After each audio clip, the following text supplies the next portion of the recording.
자, 그 다음인데, 자, 39번이에요.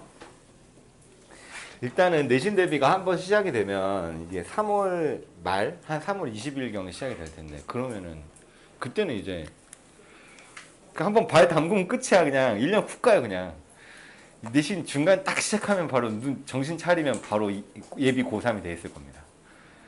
그래서 그 중간중간에 공부 잘 안 돼, 사실.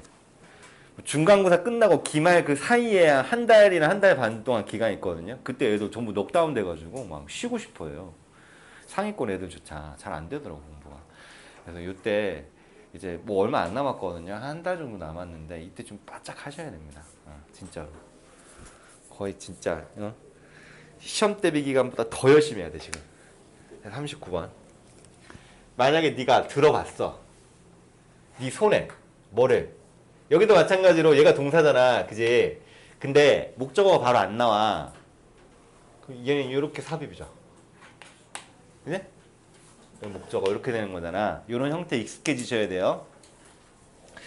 네가 네 손에 클럽 패드를 들어보면 클럽 패드가 뭘까? 성준아, 클럽 패드가 뭐야? 아는 사람, 클럽 패드. 알면 좀 이상한 건가? 여기 이렇게 골프채가 있잖아요. 집에 골프채 있는 사람들 있죠? 여기 클럽 패드 여기 그 밥주걱 같이 생긴 거 여기 막 달려 있잖아, 여기. 이 부분은 클럽 패드라고 합니다. 자, 그래서 클럽 패드를 네가 손에 들어보면 너는 아마도 인상 감명을 받을 거야. 뭐에? 그게 얼마나 무거운지. 우와, 엄청 무겁네. 이렇게 될 거라는 거죠. 그지? 오케이. 그래가지고 이게 어디 들어갈지를 찾으면서 논리적으로 끊긴 부분을 이렇게 느껴보는 거야. 이렇게. 이런 식으로. 3번 다음부터 한번 읽어볼게요. 읽었다 가정하고. 만약에 코치가 봐. 어떤 사람이 스윙을 너무 세게 해. 골프 얘기하는 거지. 스윙을 너무 세게 하는 거야. 너무 과격하게 해요. 그러면 걔는, 코치는 그 사람한테 토스해줘. 클럽 패드를. 여기 받아보세요. 어떤 클럽 패드냐면 그가 주머니 속에 갖고 다녔던 거. 이거 한번 들어보세요. 준다는 거죠. 왜요? 이러면서 탁 들어보면 어떻게 되냐면 That's what the coach was. 그게 바로 코치가 trying to remind his students. 그 학생에게 상기시키려고 했던 건 바로 그거예요. 그게 뭔지 아세요? 클럽 패드가 꽤 무겁다는 거예요. 느껴져? 뭔가 끊겨 있나요? 안 느껴져요. 그지? 아주 부드러워. 이거 한번 들어보세요. 그게 바로 코치가 학생한테 전달하려고 했던 거란 말이에요. 클럽 패드가 무겁다는 거예요. 안 느껴집니다. 논리적 단절이 없어요. 뭐지? 클럽 패드가 꽤 무겁다는 거예요. 네가 한번 start in motion 동작 안에서 네가 일단 시작을 하면 you don't have to exert all your force. 네가 모든 너의 힘을 exert 행사할 필요가 없다는 겁니다. 행사하다. 행사하다, 발휘하다. 행사하고 발휘할 필요가 없다는 거야. 뭐 하려고? To hit the ball a long way. 멀리 공을 치려고. 뭐 때문에? Thanks to centrifugal force. 원심력 때문에. 그러니까 뭔가 무거운 추를 달아놓고 우리가 뭔가 돌리면요. 내 팔이 돌리는 게 아니고 나중에 그 추가 알아서 돌아가죠. 내 팔이 막 끌려가죠, 그게. 그런 것 때문에 골프도 클럽 패드가 굉장히 무겁기 때문에 이 팔로 세게 칠 필요가 없다라는 거죠. 여기도 안 느껴져요. 자, 이게 고급 문제야. 이게 최근 트렌드야. 읽었는데 어색한 부분이 없어. 자, 그럼 어떻게 해야 돼? 다시 제시문을 보시는 거예요. 무슨 말이었지? 네가 클럽 패드를 손에 한번 들어보면 너 깜놀할걸? 그게 얼마나 무거운지에 대해서. 클럽 패드를 들어보면 무겁다라는 그런 내용이 나오는 부분은 여기 어딘가였는데요. 그죠? 그럼 여기서 이제 자리 싸움을 해야 되는데 4번에 넣어야 될까요? 5번에 넣어야 될까요? 요 고민을 하는 겁니다, 이제. 자, 4번에 넣으면 어떻게 되냐면 너무 세게 쳐. 코치가 골프채 끝부분을 줘. 이거 들어보세요. 그게 코치가 학생들에게 상기시키려고 했던 거예요. 클럽 패드가 무겁다는 거. 이게 정확히 뭐냐고요. 여기 들어가면 당신이 클럽 패드를 들어보면 무거움에 놀란다는 거. 다시 본문으로 가면 보세요. You are probably impressed with how heavy it is. How heavy it is를 바로 뭘로 받은 거죠? 대수로 정확하게 받은 겁니다. 그것이 얼마나 무거운지 그거. 알겠어요? 그렇기 때문에 여기 이 말이 들어가 있어야 된다는 얘기야. 사실 이 말이 없어도 그냥 대충 연결이 되는 것 같은데 그럼 정확하게 그것이 뭔데요? 라고 물어보면 대답이 잘 안 돼요. 제시문이 여기 정확하게 들어가서 how heavy it is가 대수로 받아진 겁니다. 알겠죠? 이렇게 나오면 어려워요. 그래서 요거를 너무 후반에 풀지 말라고 했어. 후반에 풀면 보통 38번, 9번까지 오면은 멘탈이 다 털려 있는 상태예요. 에너지가 없습니다. 독해 에너지가 거의 남아있지 고갈되어 있는 상태라고. 그러니까 너무 순서대로 풀지 말고 내가 이 삽입 문제가 잘 안 된다.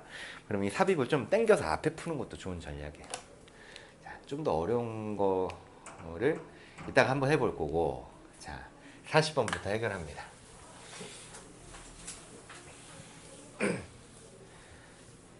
얘들아, 얘는 요약문 보는 거죠? prior belief 뭐예요? 이전의 믿음. 내가 원래 갖고 있었던 기존 신념을 얘기하는 거야. 기존 신념. 기존 신념은 결정하기가 쉽대요. 인지 아닌지. 새로운 정보가 제공되는지 제공되지 않는지를 결정한답니다. 아, 뭔지 모르겠지만 기존 신념과 새로운 정보에 관한 그런 글이구나. 이렇게 이해할 수 있고요. 이제 리딩 스킬은 어떤 식으로 적용해야 된다? 리딩 스킬이 없다.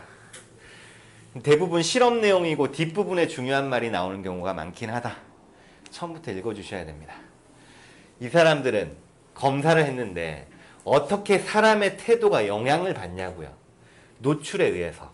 증거에 대한 노출이죠. 어떤 증거냐면 모순됩니다. 그의 태도하고. 내 태도랑 모순되는 증거가 나와. 거기에 내 태도가 어떻게 영향을 받냐고. 나는 안경 낀 사람은 공부를 다 잘한다라고 믿고 있어요, 지금. 근데 안경 낀 애들이 막 오는데 9등급이야. 다 8등급 9등급인 거야. 상담을 막 하는데 뭐지? 그럼 나는 어떻게 해야 되는 거죠? 이거는 거에 관련된 글입니다. 이게 재밌는 글이에요. 자, 어떤 얘기가 나오냐면 뭐 주르륵 여기서부터 읽어볼게요.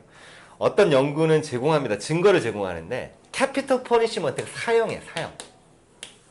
capital punishment 사형이 deterrent effect 뭔가 제어하는 효과를 갖고 있다. 억제 효과를 갖고 있대요.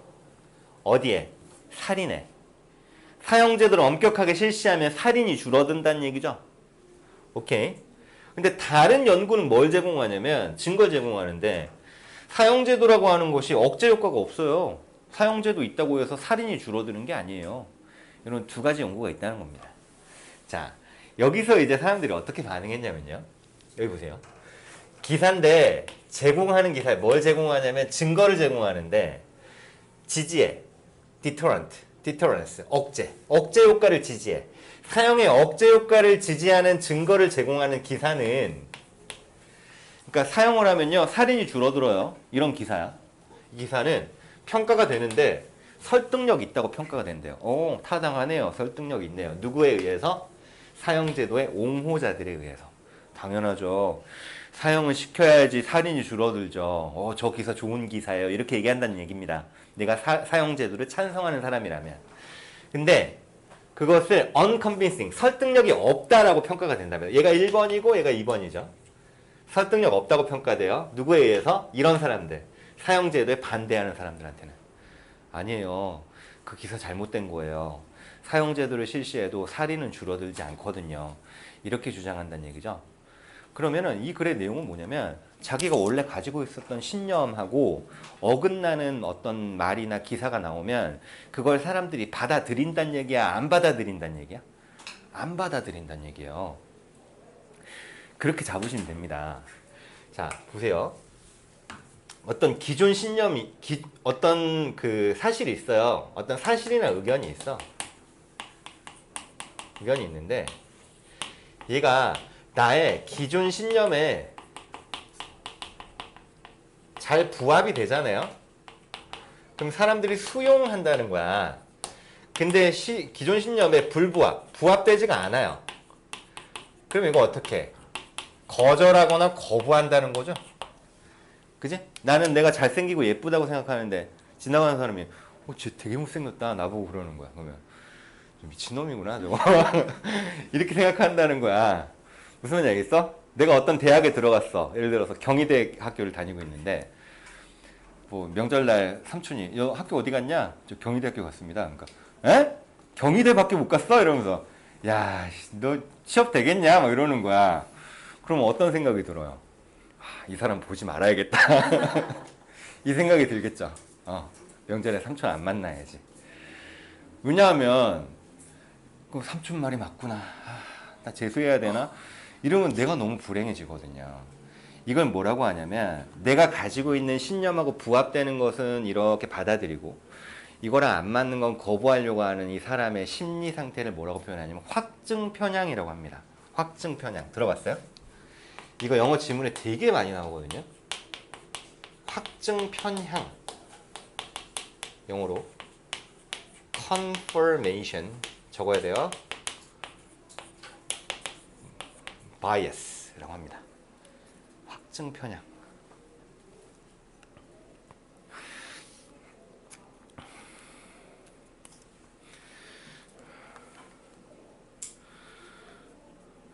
나는 코카콜라가 펩시보다 무조건 맛있다고 굳게 믿고 살아왔어요. 근데 어느 날 딱 먹었는데 너무 맛있는 거야. 와, 코카콜라네요. 이러는데 펩시인데요. 이러는 거예요. 그래서 에이, 거짓말 하지 마세요. 이렇게 되는 거죠. 믿지 않는 겁니다.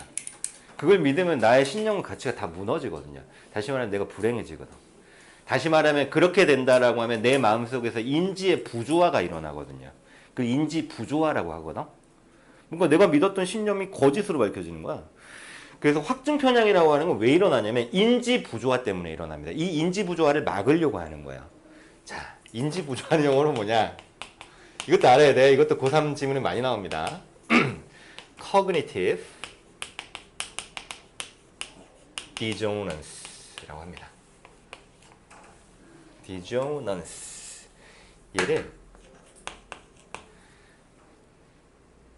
얘가 일어나기 때문에 얘를 막으려고 인지 부조화를 막기 위해서 확증 편향이 일어나요.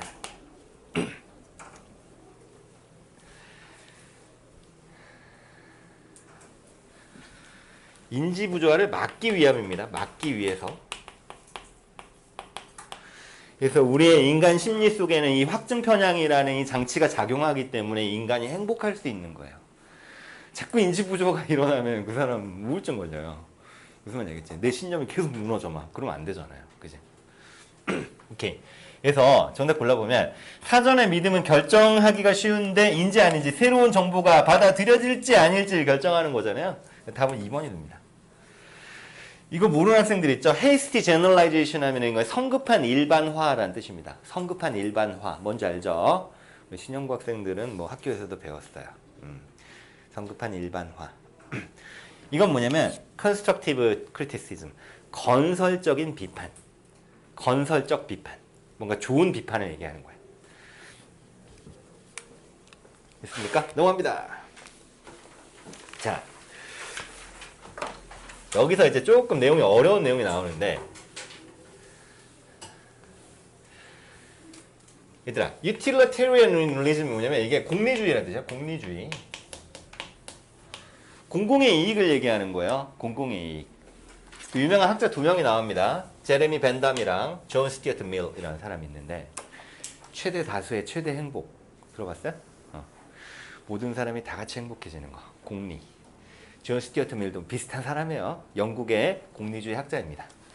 자, 근데 이 사람들이 뭐라고 얘기하냐면 여기서 뭐 어쩌고저쩌고 얘기하다가 두 번째 단락부터 중요해지는데 공리주의의 경우입니다. 여기 redistributing이니까 distribute가 배분하다니까 re는 재배분하는 거죠. 수입을 재배분하는 공리주의의 경우는 뭐에 어디에 기초를 두고 있냐면 가정에 기초를 두고 있는데 diminishing marginal utility라는 가정에 기초를 두고 있답니다. 이 말을 혹시 아는 사람이 있나요? 줄어드는 한계 효용이라는 뜻이에요. 줄어드는 한계 효용. 한계 효용 체감의 법칙이라는 말 혹시 들어봤니? 빵을 내가 코스트코 빵 알죠? 모닝빵 맛있죠. 요새 좀 맛 없어졌던데 옛날보다. 하여튼 맛있습니다. 전자레인지에 몇 분 돌려야 돼요? 한 30초 정도? 코스트코 빵을 하나 먹었을 때 너무 맛있는 거야. 어? 두 번째 먹으면은 첫 번째 먹었을 때 기쁨하고 똑같은 기쁨이 느껴지나요? 그 증가분. 미분에서는 그걸 뭐라고 하죠? 미분에서 그 증가분을 뭐라고 했습니다? 신뢰되는 질문인가요? 증가량. 그 행복도의 증가량이 하나를 먹었을 때 똑같이 증가하냐고요? 그렇지 않다고요. 그렇지 않다고. 왜냐면 점점 배가 불러오기 때문이죠. 두 번째 먹었을 때보다는 세 번째 먹었을 때 행복도가 더 떨어진다고요. 100번째 먹으면 오히려 마이너스가 돼 있겠죠. 막 토하고 있겠죠, 그때는. 돈은 어떤가요? 내가 한 달에 용돈을 10,000원 받다가 그게 20,000원으로 올라갔어. 완전 떡상이죠, 그러면. 더블. 그지? 근데 내가 한 달에 1,000,000원씩 벌어. 근데 월급이 1,001만원으로 올랐어. 막 행복한가요? 그렇지 않죠. 화낼 수도 있어요. 고작 10,000원 올려준다고? 이러면서 막.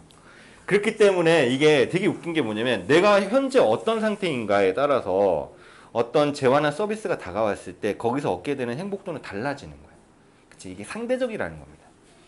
그래서 그걸 뭐라고 하냐면 한계 효용이 체감한다라고 얘기해요. 경제학에서. 그래서 이게 조금 중요한 개념인데 이거 많이 나오거든요. 이거 좀 알고 있어. 줄어드는 한계 효용.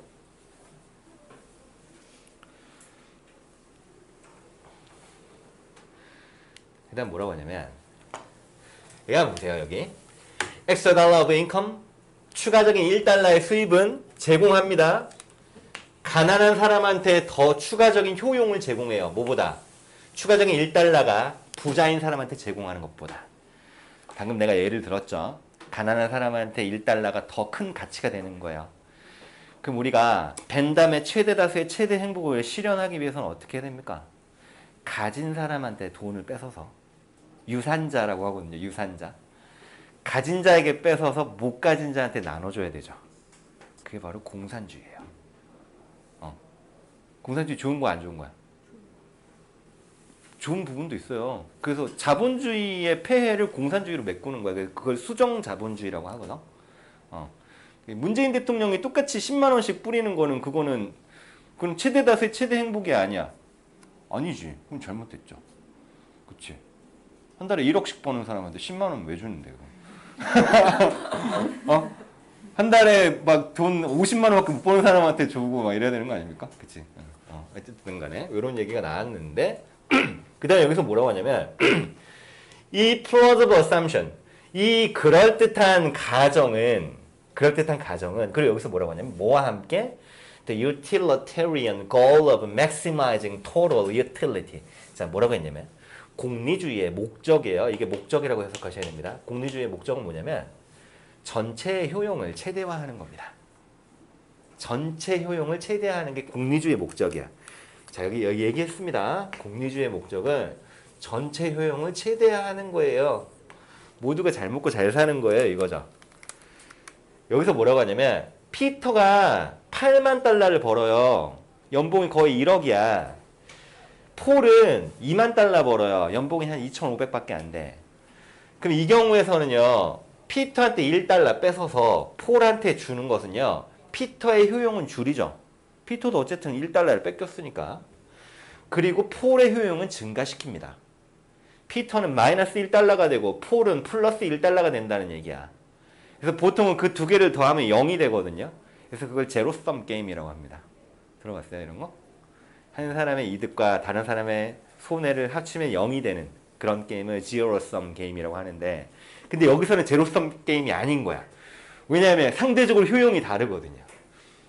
뭐라고 하냐면 because diminishing modular utility 줄어드는 한계 효용 때문에 피터의 효용은 떨어집니다. 덜 떨어져요. 폴의 효용의 증가량보다. 그래서 이렇게 하는 게 최대 효용을 증가시키는 것이고 벤담의 가치를 실현시키는 것이다 라는 얘기를 하는 거예요. 유산자한테 뺏어서 무산자한테 주자라는 거죠. 그리하여 이런 재분배입니다. 수입의 재분배는 빈칸합니다. 그리고 그건 뭐냐면 그게 바로 공리주의의 목표예요. 이 목표라는 말을 여기서는 목적이라고 썼네요. 그죠? 여기 재진술입니다. 공리주의 목적 뭐라고요? 전체 효용을 최대화하는 거예요. 피터한테 1달러 뺏어서 폴한테 주면 피터 마이너스 1, 폴 플러스 1 해서 제로가 되는 게 아니고 전체 효용은 더 증가하게 된다는 거죠. 그제? 그래서 전체 효용은 증가한다는 말이 여기 들어가면 됩니다. 요 말을 여기다 집어넣으면 된다라고. 오케이? 답 몇 번이 되냐면 답은 42번 2번이죠. raises total utility. 전체 효용이 증가합니다. 이게 제목은 뭡니까? 공리주의라고 하는 것이 그것이 어떻게 적용될 수 있냐고요. 수입 재분배 정책에. 부자들한테 세금을 많이 거두는 이유가 뭔지 알겠죠? 그럼 부자들은 반발이 일어나겠죠.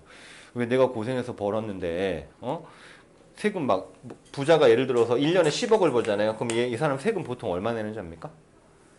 한 4억? 4억이 세금을 나가. 얼마나 억울해. 그지? 4억. 그렇지만 이렇게 정책을 펼치는 것이 전체 효용을 증가시키는 거다라는 거죠. 그런 얘기를 하고 있는 지문이었고, 자 남은 시간에는 좀 어려운 거에 한번 도전해 보겠습니다. 둘, 셋, 넷. 이렇게 넘겨보세요.